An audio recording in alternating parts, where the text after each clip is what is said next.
Reading with your kids. Hola, ni hao, konnichiwa, assalamu alaikum, shalom, mahaba, cha, bonjour, namaste, jumbo, bienvenidos. Hey, my name is Jedley. I am so happy to welcome you to Reading with Your Kids. We are coming to you from the beautiful neighborhood of Reedville, located in the southwest corner of Boston, Massachusetts. We are so honored and absolutely delighted that you're joining us in our mission to help all families grow closer through reading. We do that by sharing fun, thoughtful, and thought-provoking conversations with fascinating people who just happen to be writing books for kids of all ages. You can join us in our mission by telling all of your family and friends about the show and letting them know that they can hear us on the WREB AM/FM 24/7 radio network, and they can find us on the iHeartRadio app, on Spotify, Apple Podcasts, Good Pods, Podcast Addict, Castbox, Player FM, Amazon, Audible, Boomplay, Ghana, wherever you find your favorite shows. We have a wonderful show lined up for you today. First up, the executive director, or as I like to say, boss clown of Clowns Without Borders, Tim Cunningham, will be joining us. And later in the show, we will be traveling to Cape Cod to speak to Katie Lockwood, who'll be celebrating Everyone's Invited. Come one, come all, for the mind-bending, dungeon-stomping, time-shifting, dragon-slaying adventure of a lifetime. What's happening? Something bigger is happening here. Yeah. And someone else is calling these shots. I'm your biggest fans. I don't want you dying in the third episode. Guardians of the Game is a real play Dungeons & Dragons podcast that's sure to excite and delight listeners of all ages. How would you like your very own circus show right here? Something good or something bad? That is up to interpretation. Whether you're a seasoned D&D veteran or looking for a wholesome but epic way to get into the game for the first time, Guardians of the Game has you covered. Let's get gaming, Guardians. Well, my work here is done. Guardians of the Game premieres on September 18th with new episodes every Wednesday. My friends, I am so looking forward to this conversation. We are celebrating fun and laughter and a great organization that's near and dear to my heart, Clowns Without Borders. Please welcome to the show the acting boss clown, Tim Cunningham. Tim, how are you? Jed, I am great, and I'm super excited to be here. Thanks for letting me share some time with you on your podcast. Yes. I've said to folks, I have my official Clowns Without Borders shirt, the El Salvador edition here, and I had such a wonderful time touring with Clowns Without Borders. The nation of El Salvador is such a special place, and the people we met were really special. And they'd gone through decades and decades of real violence and hardship. And so it was really fun to be able to join my fellow clowns and bring a smile to their face and to be part of an organization that's doing that all around the world. Yeah. And that's the core mission of Clowns Without Borders. For anyone that's listening that's never heard of us before, our mission is to bring laughter to kids and families who are experiencing adversity. And if that's the adversity of living through war, living through profound poverty, surviving natural disasters, living in a refugee camp because they've been forcibly displaced because of war or natural disasters.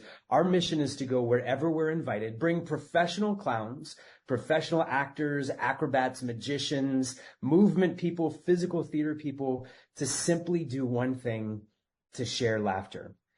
And what we've learned is that allows kids to be kids. And we know that when war happens, children are the first to suffer, and they're the most to suffer. And we know that when natural disasters happen, families often have to scramble, grab whatever they can, sometimes in the night, and literally run. And we know that something that gets robbed when all of these traumas occur around the world is childhood. And so we work to give kids a chance to be kids. It's pretty simple and straightforward. Somebody out there might be listening and saying, well, a family in war in a refugee camp, there's so many other needs that they have. Why bother clowning? That's absolutely right. And we've gotten pushback. I've had the opportunity to work with Clowns Without Borders for 22 years. I started as a volunteer clown, like what you did, going to different countries and performing, volunteering. And over time, I was asked to serve on the board of directors. For a little amount of time, I was the executive director. Currently, I'm the interim executive director, and we're about to hire a new executive director, which we're really excited about. But throughout my career with Clowns Without Borders, people have asked and said, these kids need shoes, these kids need water. And I agree. When natural disasters, for example, happen, we got to get people in shelter. We got to get people food. We have to get kids back to school. Yes.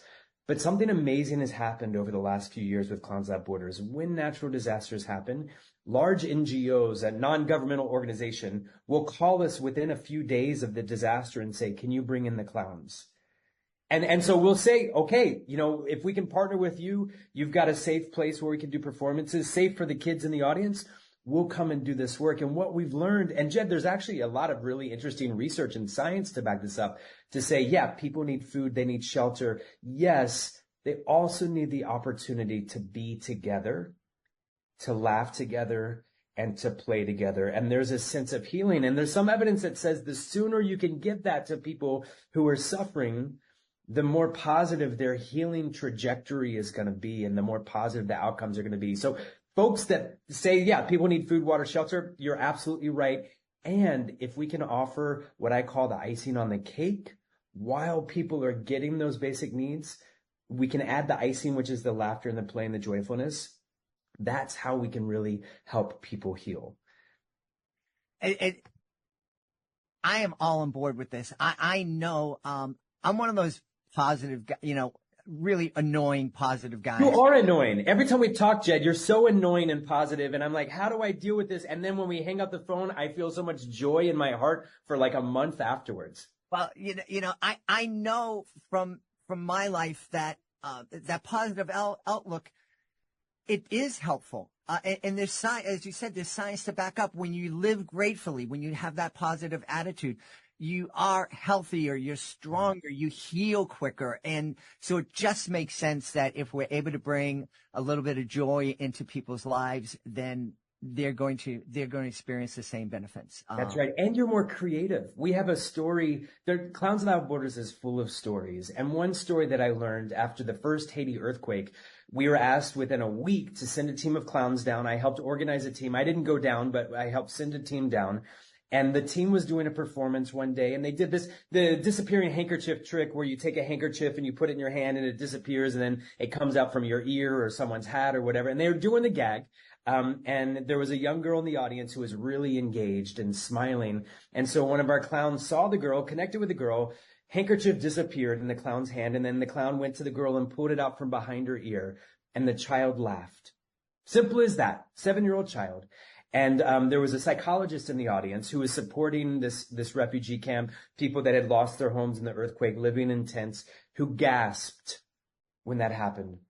And at the end of the show, the clowns went up to this person and said, hey, we noticed you had a weird response when we pulled the handkerchief from the child's ear. She was laughing. The child seemed fine, but did we miss anything? Because as clowns, especially Clowns Without Borders, we're constantly checking in with the audience we don't want to cause harm. And so we need to be constantly responsive. So the team checked in, and the psychologist said, and they started crying. They said, with tears, they said, how did you know to choose that girl? And the clowns were like, she was engaged, and we read the room and read the audience, and we felt it was safe to engage with her, and she invited us to, so we did. The psychologist went on to say, well, this child had been found under the rubble after 3 days.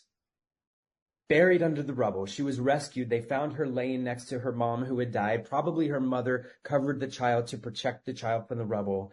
And they said for weeks, this child was in the camp. They couldn't they couldn't find any other living family members. They had never seen the child smile. They had never seen the child laugh. They had never seen the child look like a normal 7-year-old child until this one clown pulled this magic handkerchief out from behind the child's ear. And so the psychologist said, how do you do this? How do you know? And the clown said, this is our job. We just connect. And that goes back to your point. People, no matter what they're going through, need the ability to connect with other people. And we offer that space. I'm glad you shared that story, because that question is something I've heard throughout my 35 years of clowning, whether it's in a school, a library, a church, it's, how did you know to pick that kid? And I don't have an answer for them. If someone really pushes me, I say, oh, it's divinely inspired or whatnot. But there have been so many times when people go, you made that kid needed more than anybody else. That kid needed to be part of your show, and you did it. And you must have some kind of magical ability. And I don't like to take credit where it's not due, but I guess we do kind of, that spirit, that clowning spirit. And again, I'm still, you said it better than me. We connect. Yeah. And I think we develop those connection skills over time. It comes through practice. It comes through trial and error. And something that we do with Clowns Without Borders, like I mentioned before, we only send professional performers out there. And people often say, well, I've heard of this clown and like, you could send them. And there are a lot of people out there, Jed, that might throw on a big wig and a red nose and show up and think they're funny. And that's a thing. But the thing that we try to do with the clowns are people that are tried and true performers, because I do think you develop that skill over time. I often ask people, I say, if you had appendicitis and you need to go get your appendix taken out by a surgeon and you could choose two surgeons, would you choose a surgeon who's done 2,000 procedures and this is their bread and butter, or would you choose a surgeon who thinks that surgery is really cool and they've watched a bunch of episodes of like ER shows or House or whatever those TV shows are? Who would you choose? It's the exact same thing with Clowns Without Borders. We might know some people that love the idea of clown and they're inspired and maybe they're a part of a clown alley and they're learning clown, but we're not going to put them on a tour unless they show that they've had those chops, because back to that point of connection, there's not a way to teach it, but there's a way to experience it. And when you can feel it, because Jed, the folks that we perform for, we're doing a tour right now in the regions of Mexico for kids who have experienced child trafficking. The shows we do, we perform for some of the world's most vulnerable people. And it's our responsibility as an organization to make sure we send clowns that really know what they're doing, so they know when to step in and engage with a child. And they also know when to step back, and they know when at times to take the nose off, because sometimes things happen. And you need to stop. We've worked in war zones before where there have been attacks nearby where we've had to stop shows just to make sure that the kids are safe and everyone can go to shelter. Mm-hmm. Yeah. One of the experiences that I had in El Salvador, we were performing at a migrant center, and out of respect for people, we were asked not to ask where people are from or which direction they're going to. But in El Salvador, I'm assuming that most folks are going north, but it didn't matter. We had an audience to entertain, and I brought a little 10-year-old girl up on stage, and we were having a great time, and we connected. And at one point, there was a part of me that realized that she's probably going north, and I know what kids going north are going to experience, especially young girls. And I was heartbroken, but I knew that I had to continue to clown for her and engage with her. I had to put that aside, and it was great. And we had a good time, and her sister was there and her dad was there. And I was able to leave all those to hold off, experience all the feelings. Yeah. Until I got back with my troop mates. And now. Yeah. And Jed, what you're feeling is so many of our clowns experience unique situations, but sort of similar feelings of you come home. And I've had this multiple times. I actually spent a year pretty depressed after some of the things I'd witnessed while working with children in Eswatini, South Africa, and Lesotho. Just because it was hard for me to make sense of how can we live in a world where there's so many people with so much and so far more many people with so little, really struggling. And part of our work with Clowns Without Borders, too, is to try to support our artists when they come home, to have conversations or to open up the space for conversations. And also part of the magic and the artistry and the professionalism of the work is you have the ability in that moment to see the girl as she was there in that moment and respond to her there in that moment and give her a moment to be present. Because who knows what thoughts were going through her head as she likely had to migrate further north for safety, for things, and the risks and the threats coming her way. But what's beautiful about Clown is that it offers us the present moment. And as the performing artist, we have to be able to have that space to be here right now. I see you as you are in this moment, and we're going to play together. But I think also as professionals, it's on us to then do the work afterwards to how do we process, who do we talk with, and build our own communities around the fact that we are facing suffering, and we are relieving suffering by offering the present moment and through that playfulness. But we might have our own suffering too, and how do we work to relieve that over time? It's kind of a lifelong journey, Jed. Thank you for sharing that. Yeah. Well, thankfully, Clowns Without Borders has that in mind, and so the performers get together every night and kind of process what happened that day. I know one of the experiences that was difficult for one of my troupe members to kind of get through is a woman at one of our shows came up and asked if she could take her daughter home to the United States with us. And just, understanding that, wow, this mom obviously loves her kid, and there's such a dire situation, she's willing to let a stranger or suggest a stranger take her to another country. Yeah. You were bringing up, you using the word professional, and it was really fun for me, and it was especially fun for my beautiful wife. Every time we're going for a bank loan or a life insurance policy or whatnot, and the person would sit down, filling out the forms with us and say, okay, and what's your profession? And my wife would start laughing immediately because she knew I was going to say professional clown. And the person was going to say, no, really. Oh, yeah. Eight heads. You should, my tax forms, I love doing my taxes every year because I have a couple side hustles, and to write the word clown. Yeah. It's great. But what is a professional clown? I don't. That was one of the things that I was leading up to is, here it's like, well, that's how I make my living. I get paid for it, but it's certainly much more than that. But the greater point I want to make is when I perform in different countries, when I perform in Puerto Rico, when I performed in El Salvador, when I speak to people from Europe and they hear that I'm a clown, they look at me and they acknowledge that I'm an artist. Not so much here, well, almost never here in the United States are we acknowledged as artists. I get some pretty unflattering stereotypes of clowns.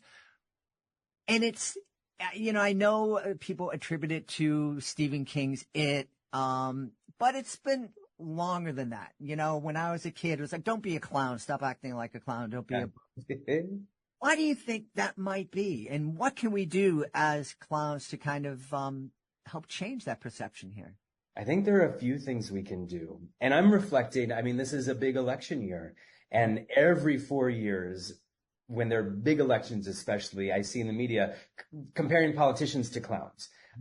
And I've actually written an op-ed. I've submitted a few times. It keeps getting rejected, but I'm going to keep submitting it. That when I see clown in the press, I want to write to the writer, the editor of the paper and say, here's why politicians are not clowns. Here's why it's an unfair comparison. And I talk about how broad clown is. Just like medicine, you could have an orthopedic surgeon, you could have a heart surgeon, you could have a transplant surgeon. You've got all sorts of different types of doctors. You also have all sorts of different types of clowns. And I think when clown gets sour, that's when people bunch clowns all into one thing. Now, if we have to compare politicians to clowns, maybe we could call them bouffons. And maybe bouffon is a slightly closer comparison. But we know clowns are healers. We know clowns are artists. We know that the best clowns are the ones that spend years, if not lifetimes, training their skill set to be present, to have acts, whether it's juggling or physical theater or acrobatics or whatever that is. They study about how they work together and perform together. Jed, you asked what we can do to sort of change that narrative. One is when people say, don't be a clown, you can be like, well, what do you mean by that? or when they talk about politicians as clowns, we can have conversations and say, this is actually what the ancient form of clowning is, where it comes from. And I think also we as performers need to do a better job helping people understand what's clown and what's not clown. I see a lot of clown workshops out there, and I know a lot of people, and as interim executive director, a lot of people reach out to me and say, hey, I'd always wanted to be a clown, put me on tour. And I'll go back and be like, it takes a bunch of training, practice. Here's some schools you might want to consider going to. Circle back with this after you've done this work. I think we have to do a better job, not being mean or judgmental, but just being like, let's really parse this apart. And were you really connecting with the audience? Is this really a skill set you have as a clown? And if not, that's okay. We need to differentiate clown training from clown performance, because learning clown is great. We have a board member who's a former finance person, banker in New York City, who loves clown. And he talks about going to a clown workshop and how it changed his life, because it helped him experience vulnerability in a new sense. Now, he's never going to go on a Clowns Without Borders tour and perform as a lead clown or go on stage and perform as a clown, and he gets that. But in what he learned, it helped him open up a little bit. So can we define a little better what it is to perform clown as it is what it is to training clown? Because I think learning clown is really, it's like learning improv. Improv is great to learn. But personally, I don't like going to improv shows and buying a ticket while watching people practice their improv on stage. If it's SNL or something like that, cool, that's great, but that's not really improv. I mean, that's heavily written. And it's the same with clown. I don't want to watch you practice your clown going inward in front of me, in front of an audience. Clowns Without Borders work is not a place to try new gags. We want to bring in clowns that have the gags, that have the skill set, and we go. So maybe we can help differentiate and support people learning clown, because it's beautiful. It's so beautiful. But help people understand the difference between someone who's learning and curious, maybe a hobbyist, and someone who's a professional performer. I think of Bill Irwin, for example. I mean, he's a virtuoso in how he can move his body, and he's trained his whole life. Dick Monday, Tiffany Riley, the founders of Laughter League, a big hospital clowning organization in the U.S. I mean, they've dedicated their life to this work, and when they're on, they are spot on. And you see that virtuosity. That's the clown that I aspire to, and the clown that we'd love to try to get out into the world as much as possible. Yeah. Wow. So many great things. And you're mentioning that, you're sending clowns out all over the world. This year, you're doing something in addition. Can you talk a little bit about that? We are. We're trying to bring the clown back home. And I mentioned Dick Monday and Tiffany Riley, and we actually, a few weeks ago, were contacted by an organization in the Bronx in New York City, who throughout the year, they run I guess it's a food justice program where they feed community members who can't afford food. And they do a summer camp for the kids whose parents receive food in this food justice program. And they asked us to do a Clowns Without Borders show. And it turns out that the majority of the kids in the show are of families who have migrated from Central American countries because they've fled violence, they've fled child trafficking, and now they're living in some pretty deep poverty in New York City. Again, our mission of Clowns Without Borders is to relieve suffering through laughter, to let kids be kids. We're without borders, so it doesn't matter where we work. We are recognizing, Jed, and you mentioned this before too, there are a lot of people migrating, immigrating, coming to the U.S. for a safer livelihood, for the opportunity to live in safety. And we realize that a lot of things that are causing forced migration are related to policies that our country has instituted for decades. And as a way to sort of acknowledge that, take responsibility for that, and also offer more laughter, we're working really hard to do more work within the U.S. In Boston, in Chicago, in New York City, in the Bay Area. There are increasing numbers of unhoused and homeless people, and a lot of those unhoused and homeless people are people who have migrated to the U.S. because they're fleeing a much worse situation. So without borders means we can do work here. So we're looking, if any clown is listening in, we're looking for more clowns who'd be willing to work with us within the U.S. to do the same kind of work, to offer free shows, to offer kids the chance to be kids. Yeah. So important. One of the things that I heard so often in my career is when I would go and perform at a K through 8 school. And I would do 2 shows, one for the little kids and one for the teenagers or pre-teenagers. And almost always at the end of the first show, and it was always the young kids first, the principal would go, "That was great. Now get ready. Put on your helmet. We got the middle school kids coming in." And at the end of those middle school performances, the same principal would always come up to me and say, "Wow, they're kids. I got to see them be kids. You gave them a chance to be kids." And everybody needs that. Yeah. One of my movement teachers, Daniel Stein, taught pantomime and creative movement. He was a great teacher. I studied at the Del Arte School many years ago. But he would open every class giving us permission as students to go there, to be creative, to take risks, to be expressive, whether we succeeded or failed. That didn't matter, but he'd always give us permission. And I think what you said, as clowns giving children permission to be kids, that's where the magic happens. We also work with older folks who might be in their later years, and to give them permission to be kids again. Things reconnect in our minds. Things light up in our minds. Jed, you remind me of a story about permission too. I learned this in 2015. I was asked to go to the World Bank in DC and give a presentation, like a lunch and learn sort of deal about Clowns Without Borders. It was an hour long, 12 p.m. to 1 p.m. And so I went in and I started the presentation in my clown. And my clown character doesn't speak. And so I started, in pantomime and silence, engaging with the audience. They're laughing. They're eating their lunch. And then as they, warmed up and started laughing, I walked up on the stage, turned on a PowerPoint screen, took off my nose, took off my hat, and started talking about the history and the work of Clowns Without Borders. 45 minutes later, we end the session, and we have a little time for Q&A. Going back to this idea of permission, a woman walked up to the microphone, and she said, "I don't have a question. It's more of a comment." She said, "I want to let everyone in this audience know that as a young child, I grew up in a refugee camp outside of Croatia." And she said that she remembered one Christmas time, sometime in December, Clowns Without Borders came to her camp. And they did a show, and she said the whole camp came, and she said the show was amazing. They came in, they performed, and they left.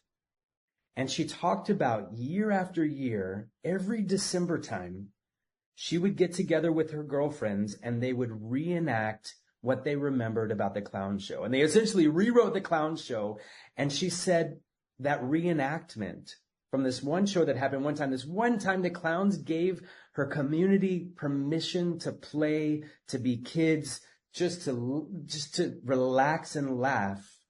She relived that permission year over year, and she said that was one of her fondest memories of time growing up in a refugee camp, having fled war. And now she was working at the World Bank and, this big finance, successful banker person. And even when she shared that with me, I saw a light come out of her as if that was maybe her, we call it the inner child. So it's always there. And what you've done with Clowns Without Borders, what you do when you do your school shows, what I think good clowning evokes is that permission that it's okay to be a kid. And the older we get, maybe it's the memory of being a kid and then living in that pleasant and present moment of that memory of being a child.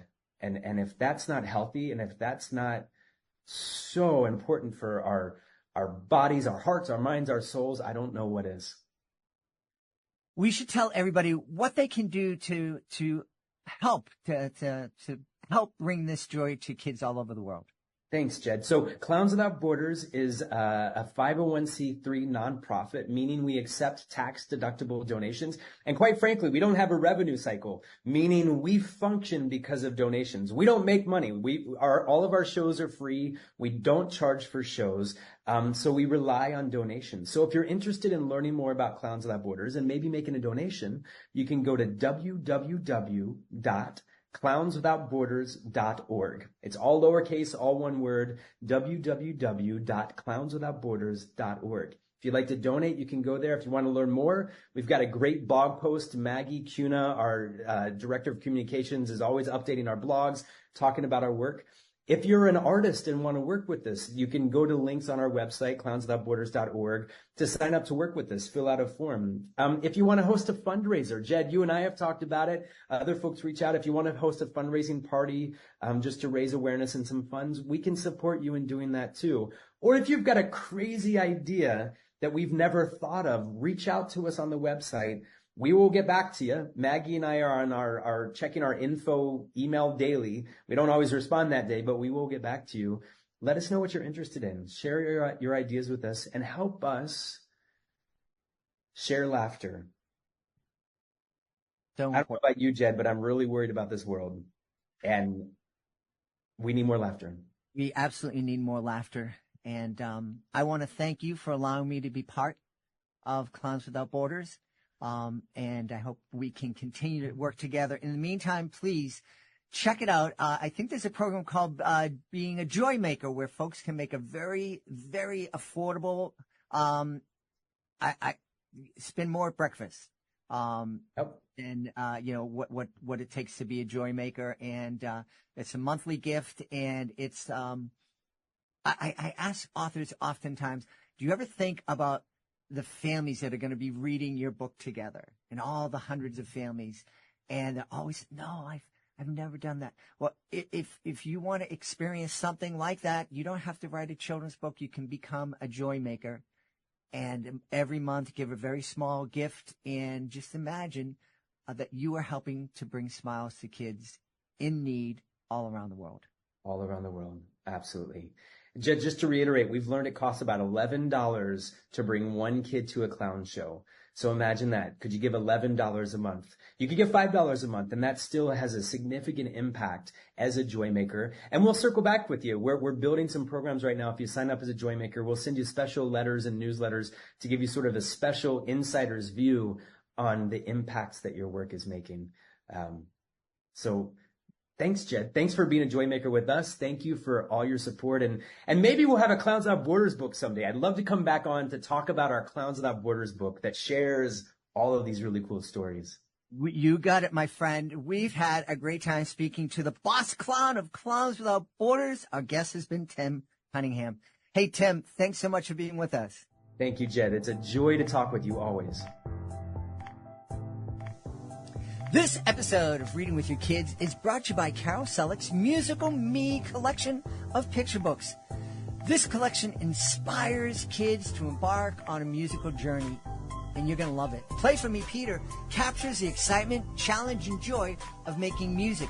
Sing for Me, Sarah encourages children to step into the spotlight and find their own voice with a beautiful original song at the end of the book. And at the end of Play for Me, Peter, you're going to find an original song to help kids learn how to read music and play a musical instrument. Both Play for Me, Peter and Sing for Me, Sarah are available at Amazon and at Carol's website, carolselleckbooks.com. Join us right now from beautiful Cape Cod in Massachusetts. Our guest is here today to celebrate two of her wonderful books, Everyone's Invited and Ouch, Oops, Oh No. Please welcome to the show, Katie Lockwood. Katie, how are you? I'm good, Jed. Thank you so much for having me today. Katie and I connected out at the Indie Author Summit in Kansas City, and boy, that was a great weekend, wasn't it? Oh, it was a blast. Yeah. It's fun being with other folks in the Kidlit community. I have to tell you, I stumbled when I started Reading with Your Kids. The main motivation for me to start the podcast was to encourage families to experience what me and my wife and my kids experience, the bonding that happens when you read with your kids every single day.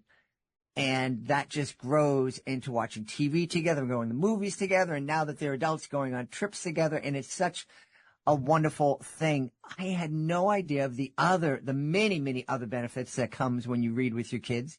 And I had no idea what a beautiful community the Kidlit authors community is. It's just very supportive.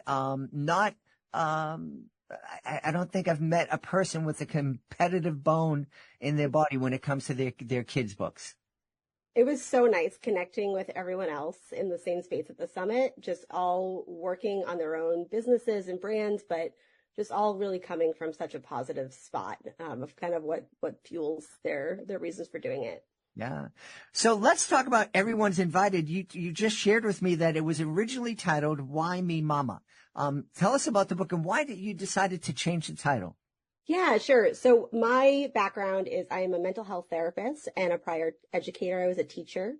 And when my daughter was born, Rose, she was born with some disabilities and she wasn't able to eat. So we were in the hospital for about a month trying to figure out what was going on. That was in 2020, so it was a difficult time to be in the hospital or doing much of anything. And we got a really rare diagnosis called Mobius syndrome. So her 6th and 7th cranial nerves are affected.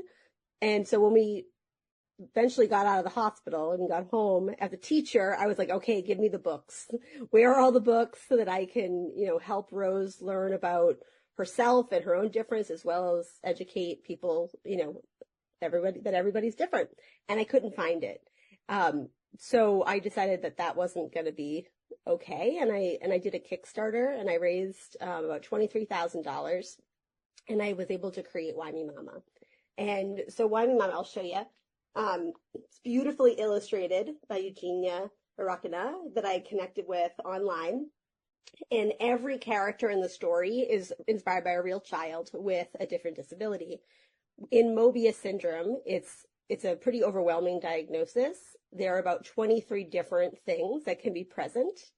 And so instead of having a book where the character had Mobius, instead I had a different character that represented each of the possible differences that could be present, which made it more inclusive to the overall disability community as well. So in the back of the story, I have a glossary that kind of just introduces you to who everyone is and what their difference is.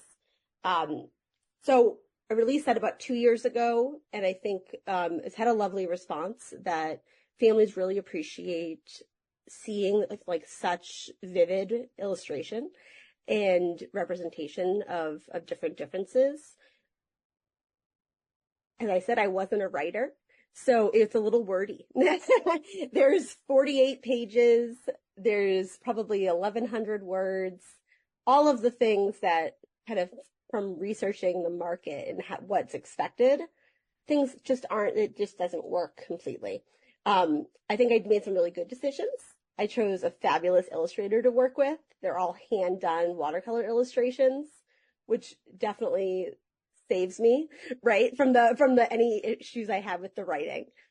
So now that I've been working on Ouch, Oops, and Oh No, which is actually a set of 3 books that are intended to be standalone reads, but also work in conjunction with each other. They are being created with the same illustrator in the same world, and I call it a world of difference, because everyone in there has something that makes them feel different, and also because when we see differences represented and see our identities represented, it will make a world of difference for those children. Yeah. So I hired Arlene Soto, a wonderful book designer, to help work with me on Ouch, Oops, Oh No. And for my first project, Why Me Mama, I thought I had hired a book designer. And, a year and a half in, I realized I had not. I had hired a formatter. So Arlene said, well, if I'm doing these 3 books and the first book belongs to this as a series, well, then I'm going to do your first one too. And, which was wonderful. And so because the illustrations have been taking a little while, I was like, well, how about we start with that one? Because we can get that one done. So I went back, I got more editing done, was able to trim it to under 800 words, which the story is exactly the same. So it's amazing to me how many extra words you can have. And then Arlene helped me with the design. The illustrations are primarily the same. I did reduce the page count a bit by just taking out some extra stuff that wasn't as necessary, or even I think I had like 8 pages with the glossary and she was able to fit it into one spread. Okay. So but the essence of the story is the same. Right. Yeah. Well, it's funny.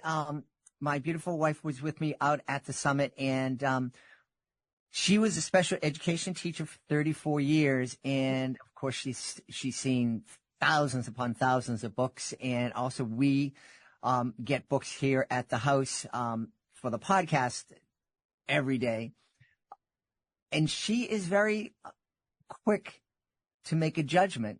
And typically it's if she sees a book that is very wordy with, and very little white space, she'll just put it down because her experience tells her that the kids won't be interested in it or as interested in it as they would be with a book with a lot fewer words, much more white space, and more room for the illustrations. So it sounds like you made some good choices. Thank you. Thank you. I try to make it as accessible and as inclusive as possible. You mentioned that your child was born with Mobius syndrome. Did you say? Yes. Yeah. I haven't heard of that. And you're saying it affects two of the nerves in your brain. Yes. So the cranial nerves kind of come back up, one on each side. Mm-hmm. And so the sixth cranial nerve affects your ability to abduct your eyes. So when you are looking left and right, your eyes move, right? Mm-hmm. My little one is missing that nerve, so her eyes do not move. And so she turns her head to see. Uh-huh. So do you have a guess as to what animal also does not abduct their eyes and turns their head to see?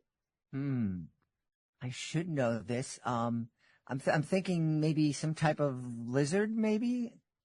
There may be more, but... Ooh, an owl. An owl. Owls also, they have great vision, but they do not abduct their eyes. And so when I was creating the characters, I made Rose be an owl because that represents one of her differences. Wonderful, wonderful. We celebrate here the magic of books, that they can be mirrors, windows, and sliding glass doors. And of course, being somebody with a difference, it's wonderful to see yourself or your child portrayed positively in the pages of books.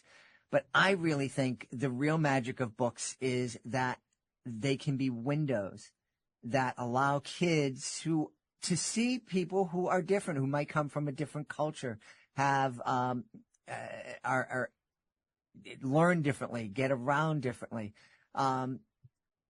Because I so many kids are in their own little space, and they don't get a chance to see folks from different countries or different cultures, or even different abilities. And I think it's important to meet those people who are different inside a book, where we can sit down and talk and fully understand that, yeah, that person's different, but we're still part of the same beautiful human family.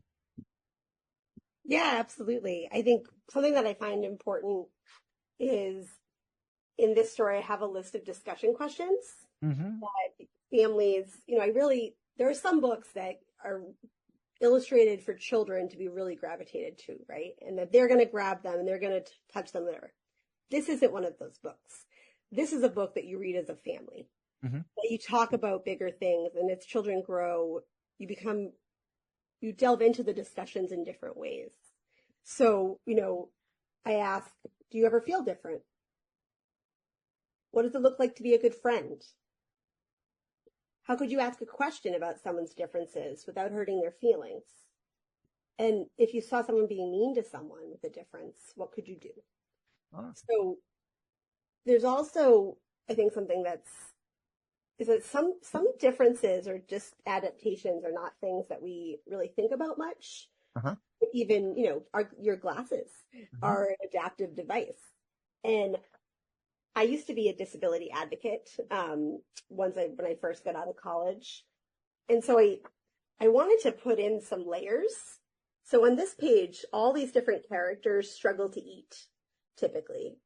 And so in the story, they don't get super medical about it, but they just say, our differences make it hard for us to catch fish. So Ashwin made us fishing poles to help, says Bexley. And so there's just some light touches there of of adaptive equipment and different things that the different people with different differences may use to help. Yeah. You know, it's interesting. You pointed out that I have wearing glasses, and they are a big help.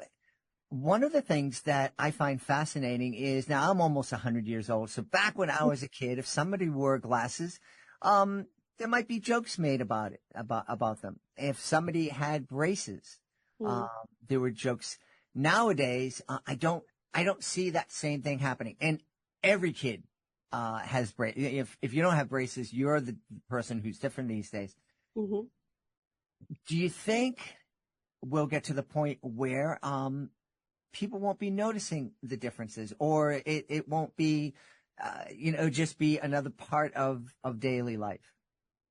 I think one of my goals is that we accept difference and we celebrate it, that we see that it isn't necessarily a bad thing or a negative thing, that a reason to pity, someone's experience, but that there's really something special about the skill sets we develop when we have something extra that we have to deal with, and that those skill sets, those character traits are wonderful strengths, and that they can guide us with how we live and how we interact with the world.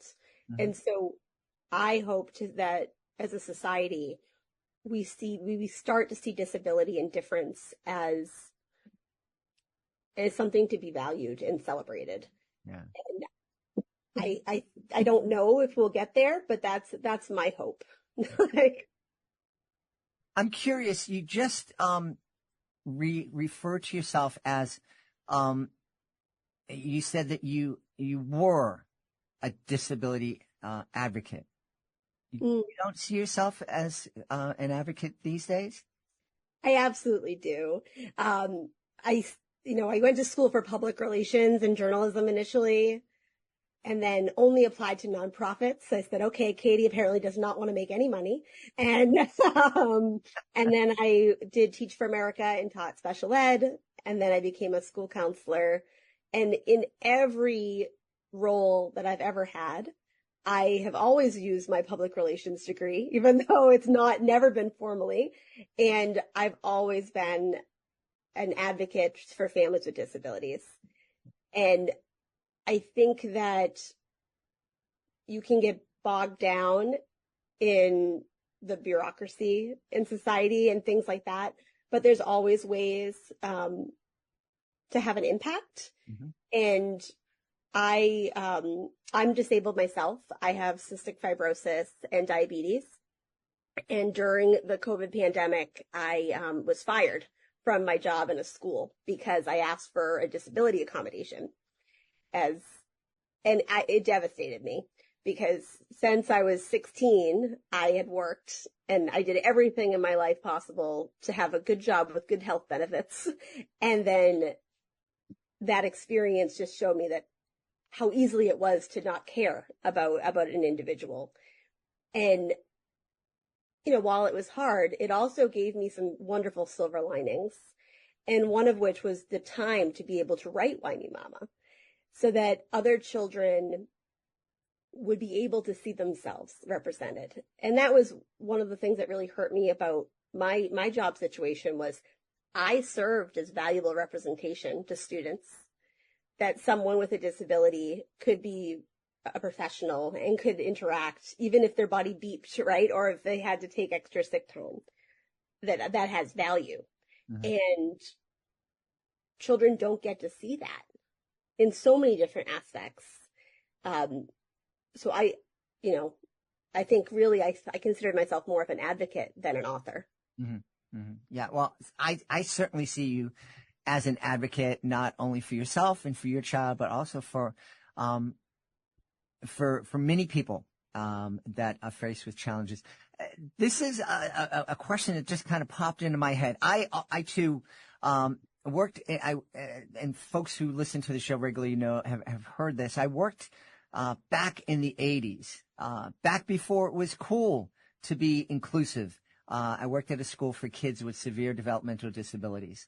And I was hired to develop this really, at the time, very innovative program where my job was to give my students an opportunity to get out into the community and to develop friendships or make friends. And I really think the school that was run by a hospital, I really think they hired me because I didn't know what I was doing. And they figured the program would fail, and which was the goal, because these kids can't be out in the community. They need to be in a hospital here. The program was a huge success. Everywhere I went, people said yes. So I was really very, very surprised how open the community was. And again, the only pushback that we got were from the doctors and the nurses who said that these kids can't survive in the community. So I'm glad you're out there.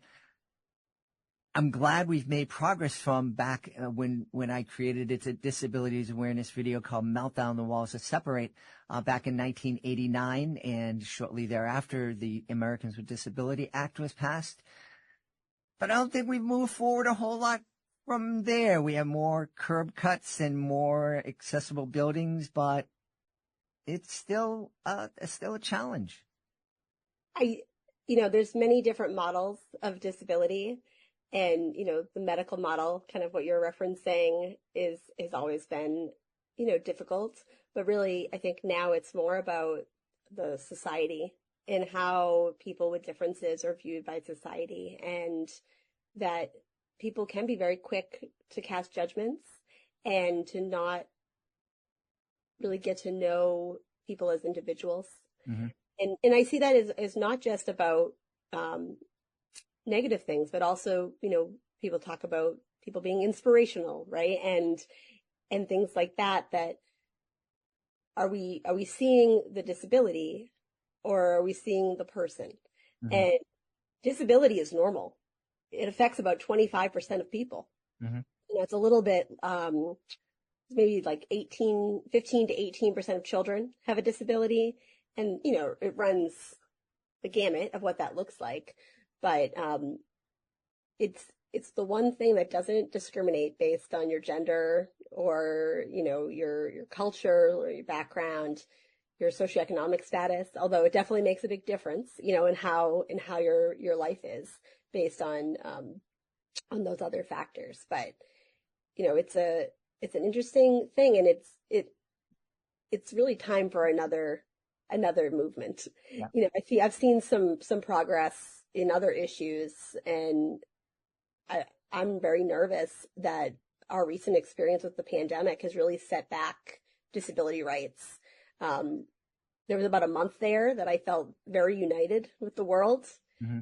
And even had a leg up, like, oh, I know how to do this. Like, I'm not allowed to be 6 feet between me and anyone else with CF. That's been my whole life, cause there's certain, germs, and, telling people what to do and how to keep things clean. And my mom would joke, if they wanted this pandemic to be over, like, put a CF mom in charge and it would be over. Right.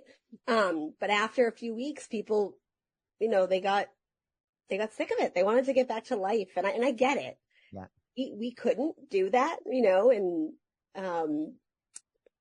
we have now, but it took until I was able to get vaccinated. So it was about 2 years that we just lived on our property, mm-hmm.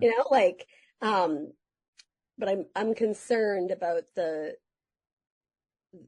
our ability to just see everyone as an other and find people so easy to just dismiss or to give up on, it just makes me concerned about our policies and about just how we care about each other. But on the other hand, I think there's a lot of wonderful people. I think there's more kindness or lovely people out there than not. And I try to attach my thoughts around those experiences.